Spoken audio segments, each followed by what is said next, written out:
আসসালামু আলাইকুম।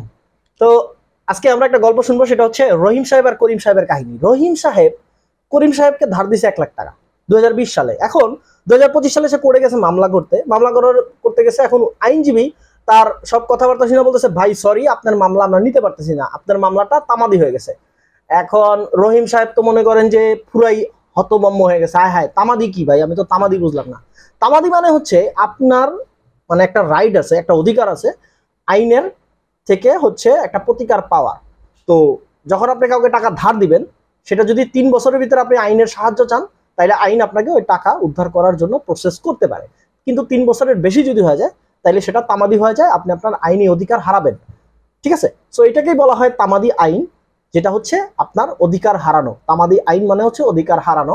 আপনি যদি এই যে যে সে 2020 সালে টাকা দিছে, 2025 সালে সে মামলা করতে আসছে। সো এর ফলে যেটা হয়েছে, সে কিন্তু তার মামলাটা হচ্ছে তামাদি হয়ে গেছে। কারণ টাকা ধার দিলে তার জন্য আপনার মেয়াদ থাকে 3 বছর। সো 3 বছরের ভিতরে যদি সে আইনের কাছে আসতো, তাহলে তার এটা তামাদি হতো না, সে টাকা ফেরত পেত। যেহেতু সে 5 বছর পরে গেছে আইনের কাছে, দ্যাটস ওয়াই সে কিন্তু আর টাকা পাবে না। এটা হচ্ছে তার মামলাটা তামাদি হয়ে গেছে। সো তামাদি মানে কি? তামাদি মানে হচ্ছে গিয়া আইনের অধিকার হারানোর যে সময়টা, এই সময়টা সীমাটা অতিক্রম হয়ে গেলেই তাকে তামাদি আইন বলে। Thank you.